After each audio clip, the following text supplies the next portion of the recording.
നമസ്കാരം സുഹൃത്തുക്കളെ, SCRTയുടെ മൂന്നാമത്തെ ക്ലാസ്സിലേക്ക് സ്വാഗതം.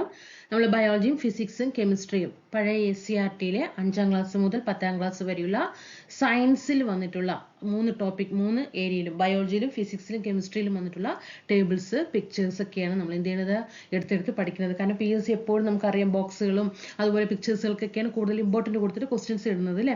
അതിപ്പോൾ സ്റ്റേറ്റ്മെന്റ് ആണെങ്കിലും 1 വേർഡ് ക്വസ്റ്റ്യൻസ് ഒക്കെ ആണെങ്കിലും അപ്പോൾ അതേപോലുള്ള ആ എല്ലാ ടേബിളും എല്ലാ ടേബിളും പഠിക്കേണ്ട ഏരിയ വരുന്നിടത്തുള്ള ഭാഗങ്ങൾ എല്ലാം ഇങ്ങോട്ട് നിങ്ങൾക്ക് എളുപ്പത്തിൽ പഠിക്കാൻ പറ്റുന്ന രീതിയിൽ എന്ത് ചെയ്തിട്ടുണ്ട്, ക്ലാസ് ഇട്ടിട്ടുണ്ട്.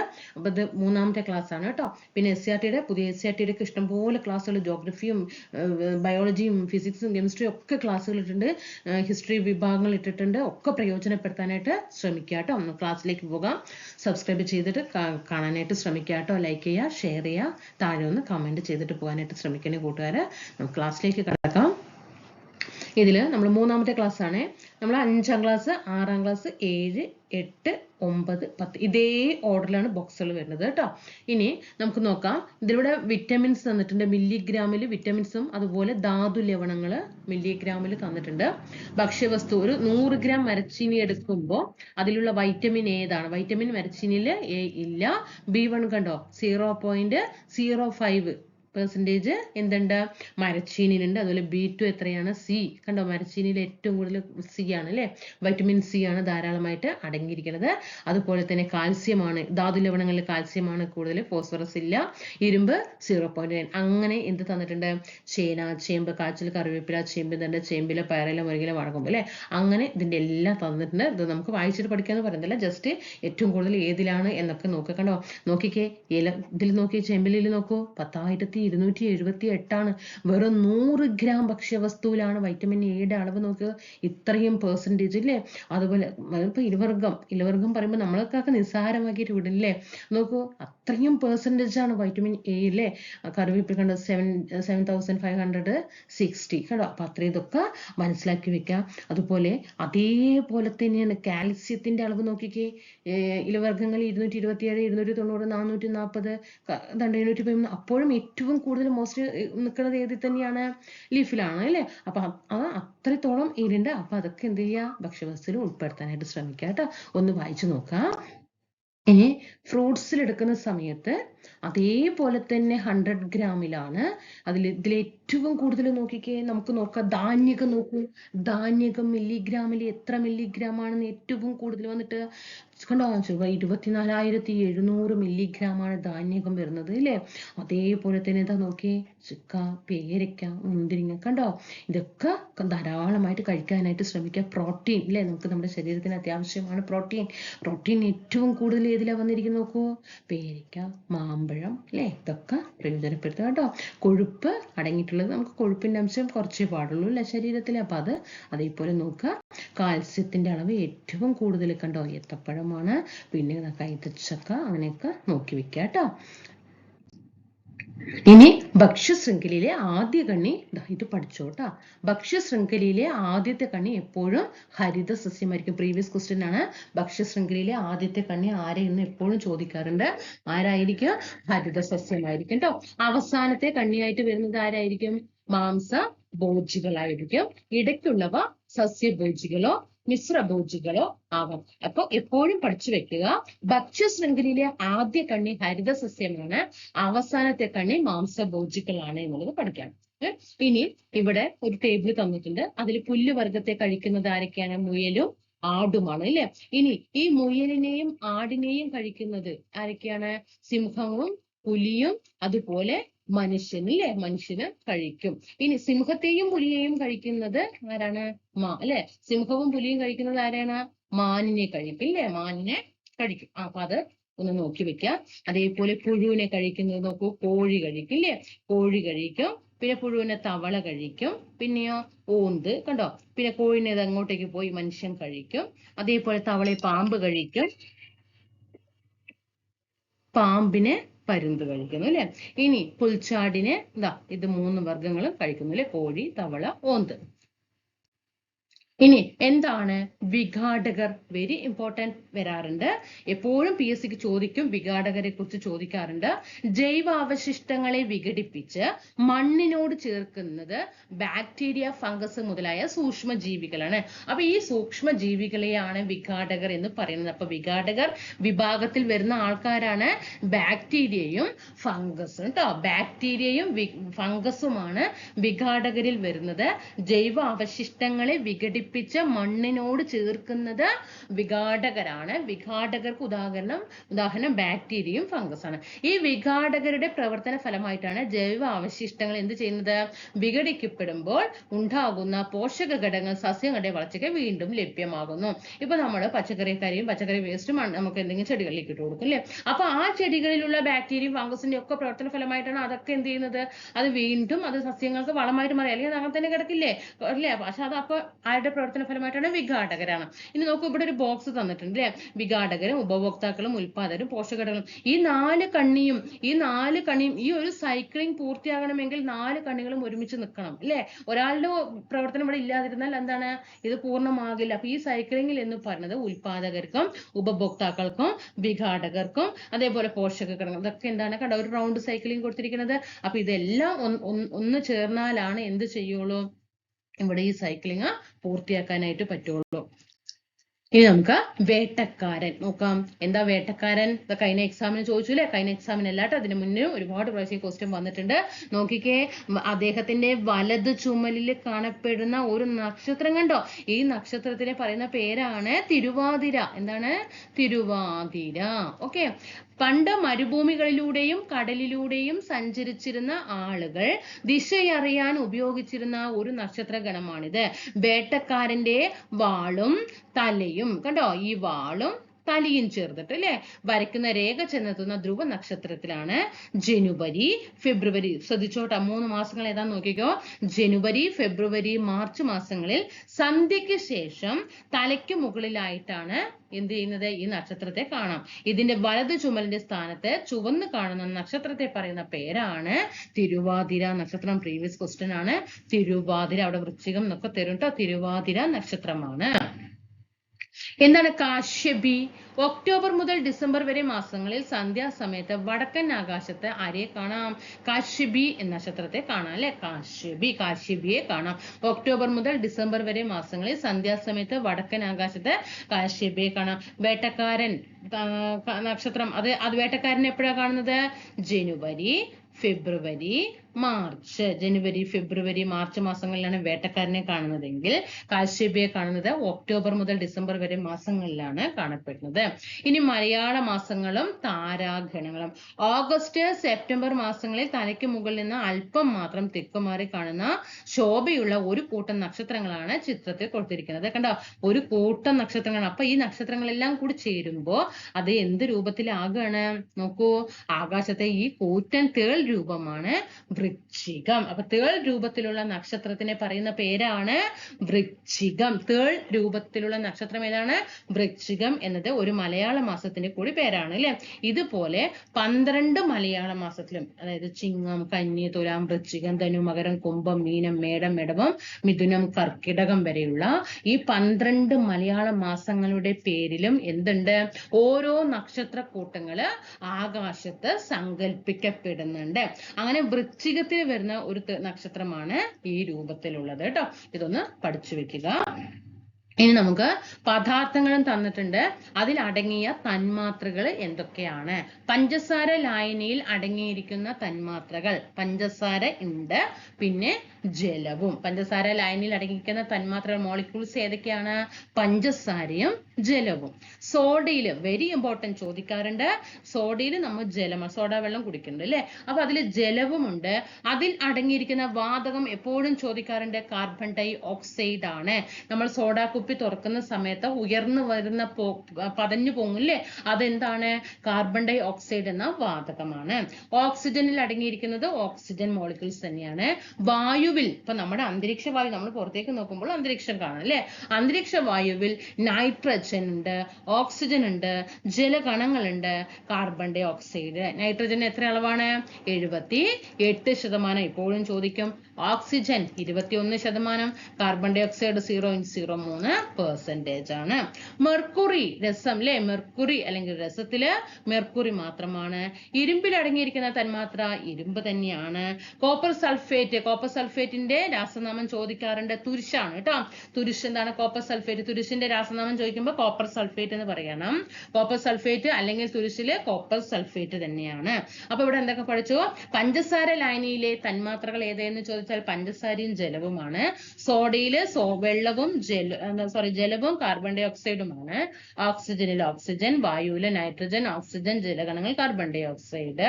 മെർക്കുറിയില് മെർക്കുറി, ഇരുമ്പില് ഇരുമ്പ്, കോപ്പർ സൾഫേറ്റ് അല്ലെങ്കിൽ തുരിശില് കോപ്പർ സൾഫേറ്റ്. ഇനി ലായനികൾ തന്നിട്ടുണ്ട്. അതിൽ ഉൾപ്പെട്ട വസ്തുക്കൾ എന്താണ്?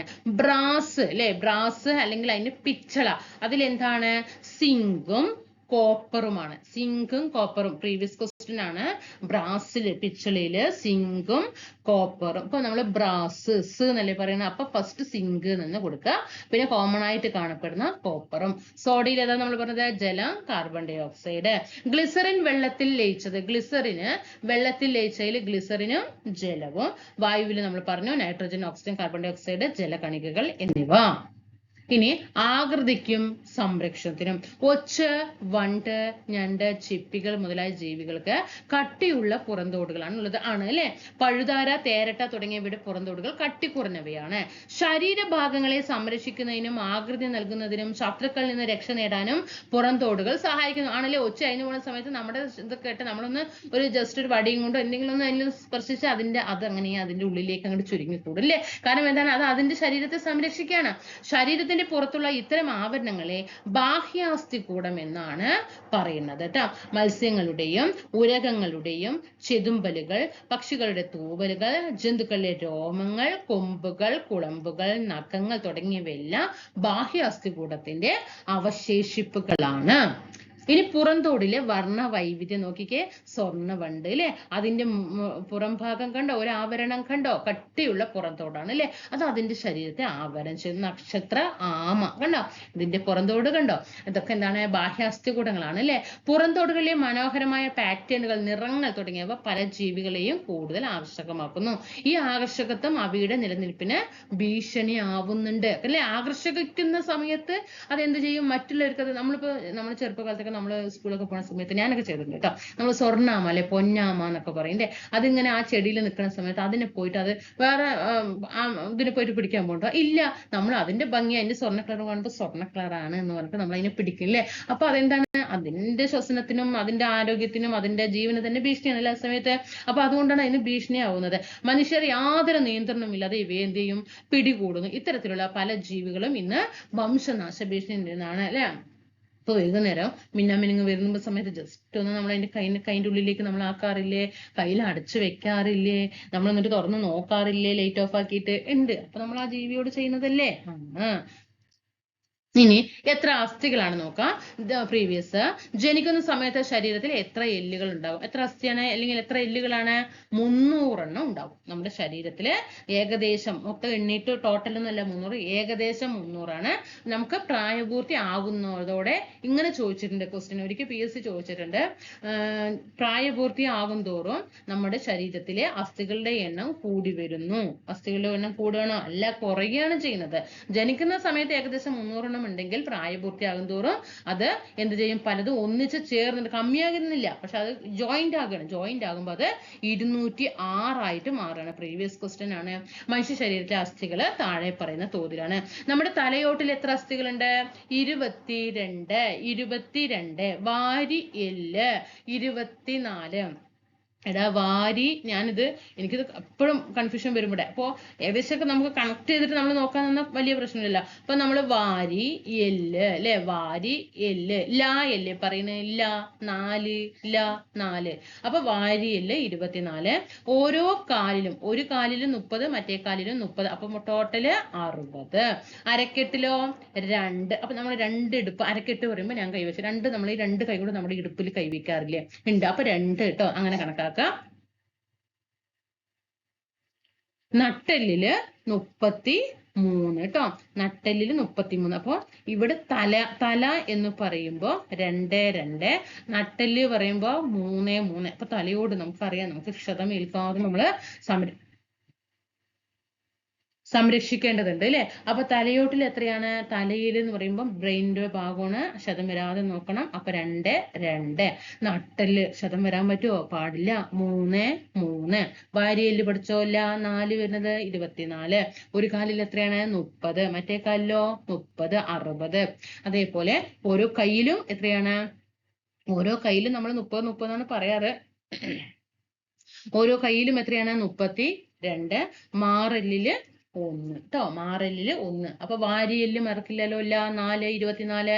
തലയോടും നട്ടലും ഇമ്പോർട്ടന്റ് ആയിട്ടുള്ള നമ്മുടെ ശരീരഭാഗമാണ്. തലയോട്ടില് 2 2, നട്ടലില് 3 3. പിന്നെ ഓരോ കാലിലും 30 30 വെച്ചിട്ട്, ഓരോ കൈയിലും 32 വെച്ചിട്ട്, മാറലിൽ 1, 2 കൈ കൊണ്ട് ഇടുപ്പ് കൈ വെക്കില്ലേ, 2, അരക്കെട്ട് 2. ഇനി പലതരം ചലനങ്ങൾക്കും പ്രവർത്തനങ്ങൾക്കും നമ്മെ സഹായിക്കുന്നത് അസ്ഥികളെ തമ്മിൽ ബന്ധിപ്പിക്കുന്ന അസ്ഥിസന്ധികളാണ് അല്ലെ. വെരി ഇമ്പോർട്ടൻറ്റ്, സ്റ്റാർ തന്നെ വെക്കാട്ടെ, ഒരു എക്സാമിനും വരാത്ത ക്വസ്റ്റ്യൻസ് ഇല്ലെന്ന്. ഈ 3 ശ്രദ്ധിച്ചു പഠിച്ചോ. ഗോളര സന്ധി തോളെല്ലിലും എവിടെയാണ് കാണപ്പെടുന്നത്, തോളെല്ല് സന്ധിയിലും പിന്നെ ഇടുപ്പല്ല് സന്ധി അല്ലെ. തോളെല്ല് ഇടുപ്പല്ലിലൊക്കെയാണ് ഗോളരം. ഏറ്റവും കൂടുതൽ ചലന സ്വാതന്ത്ര്യമുള്ള അസ്ഥിയാണ് ഏത്, സന്ധിയാണ് ഇത്, ഗോളര സന്ധി. ഒരു അസ്ഥിയുടെ മറ്റത്തുള്ള ഉരുണ്ട ഭാഗം മറ്റൊരു അസ്ഥിയുടെ കുഴിയില് തിരിയുന്നു. ബിജാഗിരി സന്ധി കൈമുട്ടും കാൽമുട്ടിലുമാണ് ബിജാഗിരി സന്ധി. ബിജാഗിരി പോലെ ഒരു ഭാഗത്തേക്ക് മാത്രം ചലിപ്പിക്കാൻ കഴിയുന്നു. നമ്മൾ വാതിൽ കുറ്റിയിട്ടിട്ട് നമ്മുടെ ബിജാഗിരിയെ നമ്മൾ എങ്ങോട്ടാണ് ആക്കുക, ഒരു ഭാഗത്തേക്കാണ് ആക്കാൻ പറ്റും അല്ലെ. നമ്മൾ അടയ്ക്കുന്ന സമയത്ത് 2 ഭാഗത്തേക്ക് അതിൻ്റെ ഇത് പോകുന്നുണ്ടോ, ഇല്ല, ഒരൊറ്റ ഭാഗത്തേക്ക് നമ്മൾ വാതിൽ ഉള്ളിൽ കുറ്റിയിടുന്നതായിട്ട് ശ്രദ്ധിക്കൂ. എന്നിട്ട് നമ്മൾ ഒരൊറ്റ ഭാഗത്തേക്ക് ആക്കില്ലേ, അപ്പൊ ഒരു ഭാഗത്തേക്ക് മാത്രമല്ലേ പോണത്, ബിജാഗിരി പോലെ അല്ലെ, ഒരു ഭാഗത്തേക്ക് മാത്രം, ബിജാഗിരി സന്ധി കേട്ടോ. അപ്പൊ ഇതങ്ങനെ ആലോചിച്ചാൽ മതി. അത് വാതിലിന്റെ കുറ്റിനെ ആലോചിക്കുമ്പോൾ അത് ബിജാഗിരി സന്ധിയാന്ന് ആലോചിക്കുക. അപ്പൊ നമ്മുടെ കൈ കൊണ്ടല്ലേ നമ്മളത് ഇങ്ങനെ ആക്കുന്നത്, കൈ കൊണ്ടാക്കും അല്ലെ. കൈമുട്ട് കാൽമുട്ട്. കീലസന്ധിയോ കഴുത്തിലാണ്, കീലസന്ധി ക എന്ന അക്ഷരമല്ലേ, അപ്പൊ കഴുത്തിനെന്ന് കൊടുക്കുക കേട്ടോ. കഴുത്ത് തലയോടും നട്ടലിന്റെ മുകൾ ഭാഗവും ചേരുന്ന സ്ഥലമാണ്. ഒരു അസ്ഥി മറ്റൊന്നിൽ ഇരു ദിശകളിലേക്കും തിരിയുന്നു. അപ്പൊ 3 സന്ധി പഠിച്ചു. ഗോളര സന്ധി, ബിജാഗിരി സന്ധി, കീലസന്ധി. നമ്മൾ ബിജാഗിരി സന്ധി നമ്മൾ ഏതിനായിട്ട് ഉപമിച്ചു, വാതിലുമായിട്ട് ബിജാഗിരി സന്ധി ഉപയോഗിച്ചു. നമ്മൾ ആ ബിജാഗിരി എന്തുകൊണ്ടാണ് ആക്കുക, കൈ കൊണ്ടാണ് ആക്കുക. അപ്പൊ കൈമുട്ടും കാൽമുട്ടും ബിജാഗിരി സന്ധി, ഡോറ് അത് കണക്ട് ചെയ്തോ. ബിജാഗിരി സന്ധി കൈ കൊണ്ടല്ലേ ബിജാഗിരി ആക്കുക ആണ്. അപ്പൊ കൈമുട്ടും കാൽമുട്ടും അല്ലെ, ബിജാഗിരി പോലെ ഒരു ഭാഗത്തേക്ക് പഠിച്ചു. ഇനി കീലസന്ധി കായ് എന്ന അക്ഷരമാണ്. അപ്പൊ നമുക്ക് കഴുത്തിന് എടുക്കാം കേട്ടോ. കീലസന്ധി കഴുത്തിലാണ്, തലയോട്ടിനും നട്ടലിനും മുകൾ ഭാഗവും ചേർന്ന സ്ഥലത്താണ് കീലസന്ധി. അത് പഠിച്ചു, 2 അവിടെ പഠിച്ചല്ലോ. പിന്നെ ഗോളരസന്ധി അല്ലെ, തോളെല്ല് സന്ധിയും ഇടുപ്പെല്ല് സന്ധിയാണ് അല്ലെ. ഗോളരസന്ധി ശരീരഭാഗം ഇടുപ്പെല്ല്, നമ്മൾ 2 കൈ കൊണ്ടേ ഇടുപ്പിലാക്കിയിട്ട് നമ്മൾ ഇങ്ങനെ ഒരു കറക്കാറില്ല, ഇങ്ങനെ ഡാൻസ് കളിക്കുമ്പോഴോ അല്ലെങ്കിൽ ഈ എന്താ പറയുക സർക്കസ് കാണിക്കുന്നവരൊക്കെ ആ ഇടുപ്പിലിട്ടിട്ട് ഇങ്ങനെ റൗണ്ട് ചുറ്റാറില്ലേ. അപ്പൊ ഗോളര, നമ്മളത് ഗോളാകൃതിയല്ലേ, ഈ റൗണ്ട് ചുറ്റുന്ന സമയത്ത് ഒരു ഗോളാകൃതിയാണല്ലോ വരുന്നത്. അപ്പൊ ഗോളരസന്ധി ഇടുപ്പില് ഞാൻ ഇങ്ങനെ കണക്ട് ചെയ്ത് വെച്ചിട്ടുണ്ട്, അത് നിങ്ങൾക്ക് പറഞ്ഞതേ ഉള്ളൂ. നിങ്ങൾ എന്തെങ്കിലും കോഡിട്ടുണ്ടെങ്കിൽ നിങ്ങൾ അത് പഠിക്കണം കേട്ടോ. ഇനി അസ്ഥികളുടെ കാഠിന്യം. അസ്ഥികളുടെ കാഠിന്യത്തിന് കാരണം കാൽസ്യം ഫോസ്ഫേറ്റ് ആണ്. പ്രീവിയസ് ക്വസ്റ്റ്യൻ ആണ്. അസ്ഥികളുടെ കാഠിന്യത്തിന് കാരണം കാൽസ്യം ഫോസ്ഫേറ്റ്. അതിനാൽ അസ്ഥികളുടെ വളർച്ചയ്ക്ക് കാൽസ്യവും ഏതും ആവശ്യമാണ്, ഫോസ്ഫറസും ആവശ്യമാണ്. വളർച്ചയുടെ ഘട്ടത്തിൽ കാൽസ്യം ഫോസ്ഫറസ് തുടങ്ങിയ ധാതുക്കൾ അസ്ഥികളെ ബലപ്പെടുത്തുന്നു. വളർച്ചയുടെ ഘട്ടത്തിൽ ചെറിയ കുട്ടികളുടെ അസ്ഥികൾക്ക് ബലം കുറയാൻ കാരണം എന്താണ്, കാൽസ്യം ഫോസ്ഫേറ്റിന്റെ നിക്ഷേപം കുറവായതിനാലാണ്. പ്രായമായവരിൽ ശരീരത്തിന് വേണ്ട കാൽസ്യം അസ്ഥികളിൽ നിന്നും ആഗിരണം ചെയ്യാറുണ്ട്. ഇത് അസ്ഥിയുടെ ബലക്ഷയത്തിന് കാരണം. അതായത് നമ്മളിപ്പോ പ്രായമായവര് ശരീരത്തിന് വേണ്ട കാൽസ്യം എന്ത് ചെയ്യാണ്, ഇപ്പോ അവരെന്ത് ചെയ്യും, ഈ കാൽസ്യം അസ്ഥികളിൽ നിന്ന് ആഗിരണം ചെയ്യും. അപ്പൊ ഈ അസ്ഥികൾ അസ്ഥികൾക്ക് എന്ത് സംഭവിക്കും? അവിടെ ബലക്ഷയം സംഭവിക്കും. ഇപ്പൊ ഏതൊക്കെയാണ് പറയുന്നത് ഭക്ഷണങ്ങള്? കുമ്പളങ്ങ, പടവലങ്ങ തുടങ്ങിയ പച്ചക്കറികളിലും പേരയ്ക്ക, ചാമ്പയ്ക്ക തുടങ്ങിയ പഴങ്ങളിലും മുട്ട, പാല്, ചെറുമത്സ്യങ്ങൾ എന്നിവയിലും എന്തുണ്ട്? കാൽസ്യം ധാരാളം ഉണ്ട്. അപ്പൊ ഇതൊക്കെ നമ്മുടെ കൂട്ടുകാര് കഴിക്കാനായിട്ട് ബോൺസിനൊക്കെ നല്ല ബലം വരട്ടെ. നമുക്ക് ജോലിക്ക് ചുറുചുറാന്ന് പോയിട്ട് വർക്ക് ചെയ്യണ്ടേ? ചുറുചുറുക്കോടുകൂടി വർക്ക് ചെയ്യണം അല്ലേ? അപ്പൊ അതിന് വേണ്ടിയിട്ടാണ് കേട്ടോ അതൊക്കെ കഴിക്കണേ. അപ്പൊ അസ്ഥികളുടെ കാഠിന്യത്തിന് കാരണം എന്താണ്? കാൽസ്യം ഫോസ്ഫേറ്റ് ആണ്. അസ്ഥികളുടെ വളർച്ചയ്ക്ക് എന്തൊക്കെ ആവശ്യമാണ്? ഇവിടെ അസ്ഥികളുടെ കാഠിന്യത്തിന് കാരണം എന്തെന്ന് ചോദിച്ചാൽ കാൽസ്യം ഫോസ്ഫേറ്റ്. പഠിച്ചോ? Very very important. പിന്നെ അസ്ഥികളുടെ വളർച്ചയ്ക്ക് കാൽസ്യവും ഫോസ്ഫറസും ആവശ്യമാണ്. പിന്നെ എന്തുകൊണ്ട്? അപ്പൊ അറിയാലോ എന്താണ് ഇത് കുറഞ്ഞു കഴിഞ്ഞാൽ നമ്മുടെ ശരീരത്തിന് എന്ത് സംഭവിക്കുന്നത് അറിയും. ഇപ്പൊ ഉപയോഗപ്പെടുത്തുന്ന ഫുഡ് ഏതൊക്കെയാണ്? കുമ്പളങ്ങ, പടുവലങ്ങ, പിന്നെ പേരയ്ക്ക, ചാമ്പയ്ക്ക, പഴങ്ങള്, മുട്ട, പാല്, ചെറുമത്സ്യം. ഓക്കെ, ഇതിലൊക്കെ എന്തുണ്ട്? ധാരാളം കാൽസ്യം ഉണ്ട്. ഇനി വെസ്റ്റ് കോസ്റ്റ് ടാളും ചാവക്കാട് ഓറഞ്ചും ഇതെന്താണ്? തെങ്ങിനങ്ങളാണ് അല്ലെ? വെസ്റ്റ് കോസ്റ്റ് ടാൾ നല്ല ഹൈറ്റ് ഉണ്ട് അല്ലെ? നോക്കിയ ചാവക്കാടൻ ഓറഞ്ച് ഹൈറ്റ് കമ്മിയാണ് അല്ലെ? നീളം കൂടിയ ഇനമാണ് ഏത്? West cost tall. അതൊരു പേര് തന്നെ അങ്ങോട്ട് വലിപ്പമില്ലേ? നോക്കിക്കേ, വെസ്റ്റ് കോസ്റ്റ് ടാള് കണ്ടോ? അപ്പൊ നീളം കൂടിയ ഇനം. ചാവക്കാട് ഓറഞ്ചോ? നീളം കുറഞ്ഞ ഇനമാണ്. എത്രയാണത്? 20 to 30 മീറ്റർ ഉയരമുണ്ടാകും. പിന്നെ 6 മുതൽ 10 വർഷം കൊണ്ട് കായ്ഫലം ലഭിക്കും. പിന്നെ 80 to 100 വർഷം വരെ ഒരു മനുഷ്യന്റെ ആയുസ് തന്നെ അവിടെ ഉണ്ട് അല്ലേ? 80 to 100 വർഷം വരെ ആയുസ്. പച്ച നിറമുള്ള തേങ്ങ. ഏറ്റവും നല്ല തേങ്ങ ഏത് തന്നെയാണ് അല്ലെ? നല്ല ടേസ്റ്റ് ചെയ്ത് എപ്പോഴും വരുന്നത് ഏത് തന്നെയാണ്? വെസ്റ്റ് കോസ്റ്റ് ടാൾ തന്നെയാണ്. ഇനി നീളം കുറഞ്ഞതിനോ? 8 to 10 മീറ്റർ ഉയരമുണ്ടാകും. 4-5 വർഷത്തിനുള്ളിൽ കായ്ഫലം തരും. 30 to 35 വർഷം വരെ ആയുസ്. മഞ്ഞ, ഓറഞ്ച്, തവിട്ട് നിറങ്ങളിലുള്ള തേങ്ങ. പ്രധാന ഇനങ്ങൾ. നീളം കൂടിയ തെങ്ങിനങ്ങൾക്ക് ഉദാഹരണം ഏതെന്ന് ചോദിച്ചാൽ west cost tall, east cost tall. കണ്ട പേര് വന്നില്ലേ? വെസ്റ്റ് കോസ്റ്റ് ടാള് ഏറ്റവും നീളം കൂടിയ പേര് അല്ലെ? ഈസ്റ്റ് കോസ്റ്റ് ടാള് നീളം കൂടിയതാണ് കേട്ടോ. ലക്ഷദ്വീപ് ഓർഡിനറി അല്ലെ? ലക്ഷദ്വീപ് ഓർഡിനറി. ലക്ഷദ്വീപിലൊക്കെ ദൂരമല്ലേ? എത്രയൊക്കെ പോയിട്ട് വരാൻ പറ്റും അല്ലെ? അപ്പൊ ദൂരമല്ലേ? അങ്ങനെ പഠിക്കുക കേട്ടോ. West cost tall, east cost tall, Lakshadweep ordinary ഒക്കെ എന്താണ്? നീളം കൂടിയ ഇനമാണ് അല്ലെ? ഇനി ചാവക്കാട് വരുന്നതൊക്കെ എന്താണ്? ചാവക്കാടും ഗംഗയൊക്കെ എന്താണ്? ഉയരം കുറഞ്ഞതാണ് കേട്ടോ. ചാവക്കാടൻ ഓറഞ്ച്, ചാവക്കാട് ഗ്രീന്, ഗംഗാ ബോന്തം ഇതൊക്കെ ഉയരം കുറഞ്ഞ തെങ്ങിനങ്ങളാണ്. ഇനി സങ്കരീനം തെങ്ങുകൾ നോക്കുക. ചന്ദ്രലക്ഷ. ചില സങ്കരീനം തെങ്ങുകളെ ഒന്ന് പരിചയപ്പെടുകയാണ്. ചന്ദ്രലക്ഷ. അപ്പൊ ഇതിൽ നിന്ന് തന്നെ എടുക്കണം കേട്ടോ. പേര് കാണാതെ പഠിച്ചിട്ടൊന്നും കാര്യമില്ല. ചന്ദ്രലക്ഷ പറയുമ്പോ ലക്ഷദ്വീപ് ഓർഡിനറി ഇൻഡു ചന്ദ്ര. ചന്ദ്ര പറയുമ്പോ ചാവക്കാടൻ ഓറഞ്ച്. ചാവക്കാടൻ ഓറഞ്ച്. ചന്ദ്രശങ്കര. ചാവന്നില്ലേ? അപ്പൊ ചാവക്കാടൻ ഓറഞ്ച്. ശങ്കര പറയുമ്പോ എന്താണ്? ശങ്കര ഓർഡിനറി ഇല്ല. ഏതാണ്? West cost tall. പിന്നെ ലക്ഷഗംഗ. ലക്ഷദ്വീപ് ഓർഡിനറി. ഗംഗ, ഗംഗാബോന്തം പഠിച്ചല്ലോ. ലക്ഷഗംഗ ഏതൊക്കെയാണ്? ലക്ഷദ്വീപ് ഓർഡിനറിയും ഒന്ന് പറഞ്ഞേ. ഇതൊന്ന് എഴുതുമ്പോ അത് നോക്കാണ്ട് പറഞ്ഞേ. ലക്ഷഗംഗ. ഇതിൽ ഏതൊക്കെയാണ് സങ്കരീനങ്ങൾ വരിക? ഒന്ന് ലക്ഷദ്വീപ് ഓർഡിനറി, പിന്നെ 2 ഗംഗാബോന്തം. ഇനി ചന്ദ്രലക്ഷ ഏതാണ് വരിക? അത് നോക്കരുത് കേട്ടോ നിങ്ങൾ. ചന്ദ്രലക്ഷ ആ പേജ് തന്നെ നോക്കരുത്. ഇനി പറഞ്ഞ ഇതിൽ എന്ത് പറയും? അപ്പൊ ഏതാണ്? ഇത് വരും ചാവക്കാടൻ ഓറഞ്ചും ലക്ഷദ്വീപ് ഓർഡിനറിയും. പിന്നെ ചന്ദ്രശങ്കര. അപ്പൊ ചാവക്കാടൻ ഓറഞ്ച്. പിന്നെ ഏതാണ്? വെസ്റ്റ് കോസ്റ്റ് ടാളും. ഇനി നെല്ലിനങ്ങൾ നോക്കൂ. ഏതൊക്കെയാണ് നെല്ലിനങ്ങള്? പവിത്ര, ഹ്രസ്വ, അന്നപൂർണ. നെല്ലിനങ്ങൾ വരുന്നത് ഏതൊക്കെയാണ്? വിത്തിനങ്ങള് പവിത്ര, ഹ്രസ്വ, അന്നപൂർണ. എപ്പോഴും ഈ ബോക്സിൽ ചോദ്യങ്ങളുണ്ട് കേട്ടോ, മറക്കരുത്. പവിത്ര, ഹ്രസ്വ, അന്നപൂർണ നെല്ലിനങ്ങളാണ്. പയറിൽ വരുന്നതാണ് ലോല, മാലിക, ഭാഗ്യലക്ഷ്മി, ജ്യോതിക. അപ്പൊ ഞാൻ ഇതിൽ കണക്ട് ചെയ്തത് പവിത്ര, ഹ്രസ്വ, അന്നപൂർണ നമുക്കറിയാം നെല്ലിനങ്ങളിൽ പെട്ടെന്ന് കിട്ടും. ഇപ്പൊ ഭാഗ്യലക്ഷ്മി നമുക്കറിയില്ല, സിനിമയിൽ ഒരു അവതാരിക, ഒരു ആക്ടർ ഉണ്ടല്ലോ അല്ലെ ഭാഗ്യലക്ഷ്മി ഒന്ന്. പിന്നെ നമ്മുടെ ജ്യോതിക 2 തമിഴ് ആക്ടർ. അവര് രണ്ടാലും പയറായിട്ട് കണക്കാക്കി. ഞാൻ ഓർമ്മിച്ച് വെച്ചത് പറയാണ് കേട്ടോ. എന്തെങ്കിലും തെറ്റുണ്ടെങ്കിൽ അതിൽ നിങ്ങൾ ക്ഷമിക്കണം. നിങ്ങൾക്ക് അറിയാവുന്ന കമന്റ് താഴെ എളുപ്പം പഠിച്ചിട്ടുണ്ടെങ്കിൽ നിങ്ങൾ താഴെ ഒന്ന് കമന്റ് ചെയ്യണം കേട്ടോ. അപ്പൊ ഭാഗ്യലക്ഷ്മി നമ്മുടെ മലയാളത്തിലെ അറിയാം. അതേപോലെ ജ്യോതിക അവരൊക്കെ പയറ് നന്നായിട്ട് കഴിക്കുന്ന പറഞ്ഞു. പിന്നെ അവരൊക്കെ എന്താണ്? ഭയങ്കര ലോല ഹൃദയമുള്ളവരാണ്. അവരുടെ കഴുത്തിലൊക്കെ എന്തുണ്ട്? ഭയങ്കര വലിയ മാല മാലയൊക്കെ ഇട്ടിട്ടുണ്ട്. അതൊക്കെ ഞാൻ അങ്ങനെ മനസ്സിൽ വിചാരിച്ചു, ഇങ്ങനെയൊക്കെ ഓർമ്മ കിട്ടിയിട്ടാണ് എക്സാമിനൊക്കെ തെറ്റാതെ വരുന്നത് കേട്ടോ. അപ്പൊ ജ്യോതികയും ഭാഗ്യലക്ഷ്മിയും ഒക്കെ എന്താണ്, ലോല ഹൃദയരാണ്. അതുപോലെ തന്നെ അവരുടെ കഴുത്തിലൊക്കെ വലിയ മാലകളുണ്ട് കണ്ടോ. ലോല ഹൃദയരാണ്. ലോല, മാലിക, ഭാഗ്യലക്ഷ്മിയും ജ്യോതികയും. പിന്നെ പച്ചമുളക് അറിയാം, അത് എപ്പോഴും ജ്വലിച്ചു നിൽക്കുന്ന സാധനമാണ് അല്ലെ, കടിച്ച വിവരം അറിയും. ഉജ്ജ്വല, ജ്വാലാമുഖി, അനുഗ്രഹ അല്ലെ, അനുഗ്രഹ. പെട്ടെന്ന് അനുഗ്രഹ എന്ന് പറയുമ്പോൾ ചിലപ്പോൾ കിട്ടിയെന്നല്ല വരാ, പച്ചമുളക് കടിക്കാത്തതുകൊണ്ട് വലിയ അനുഗ്രഹമായി അല്ലേ, അനുഗ്രഹ.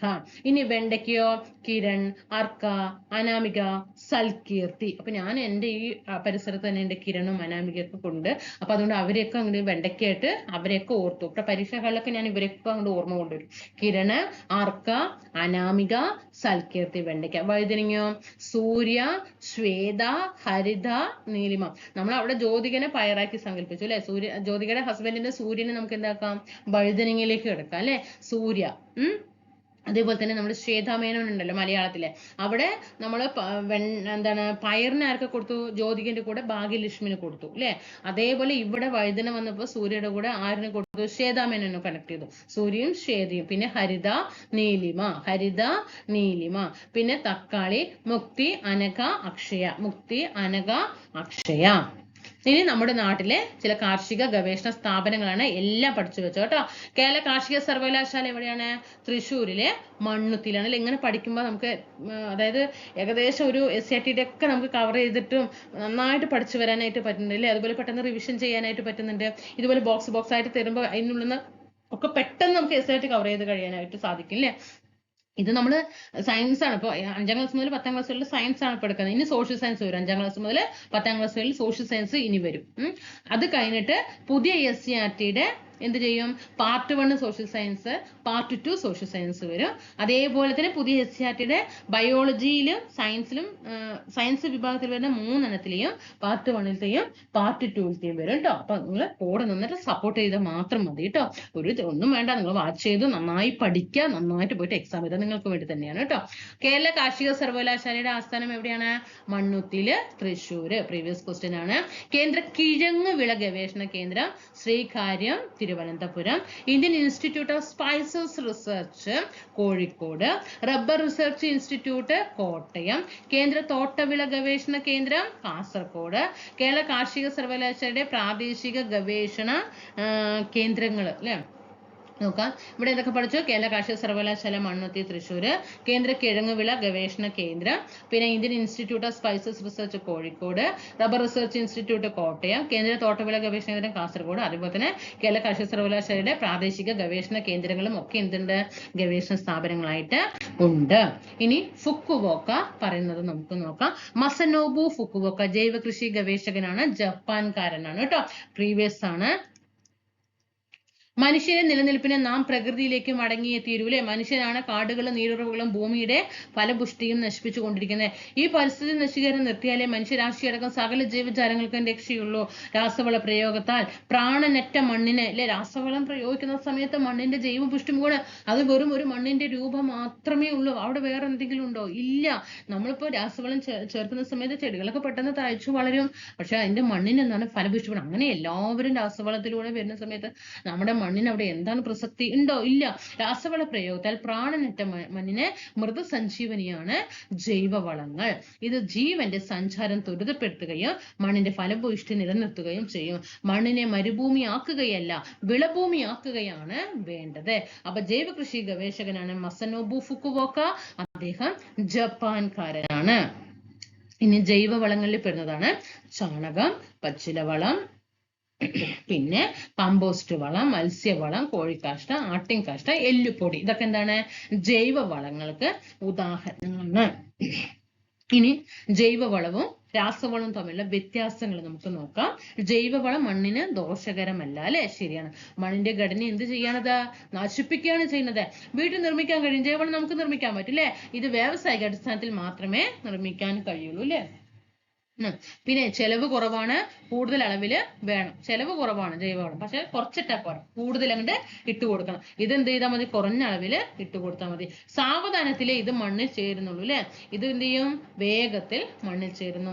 നിശ്ചിത ലവണം മാത്രമായിട്ട് നൽകാൻ കഴിയില്ല. നിശ്ചിത ലവണം മാത്രമായിട്ട് നൽകാൻ കഴിയും. ചിലപ്പോൾ സ്റ്റേറ്റ്മെന്റ് ഒക്കെ വന്നാൽ ഇതൊക്കെ ഇങ്ങനെ വരുമ്പോൾ നമുക്ക് കൺഫ്യൂഷൻ വരും. നിശ്ചിത ലവണം മാത്രമായിട്ട് നൽകാൻ കഴിയില്ല. നിശ്ചിത ലവണം മാത്രമായിട്ട് നൽകാൻ അങ്ങനെ മൂന്നാമത്തെ ക്ലാസ് എന്ത് ചെയ്തു? കംപ്ലീറ്റ് ആയി കേട്ടോ. ഇനി നമുക്ക് നാലാമത്തെ ക്ലാസ്സുമായിട്ട് എന്ത് ചെയ്യാം? നാളെ കാണാം.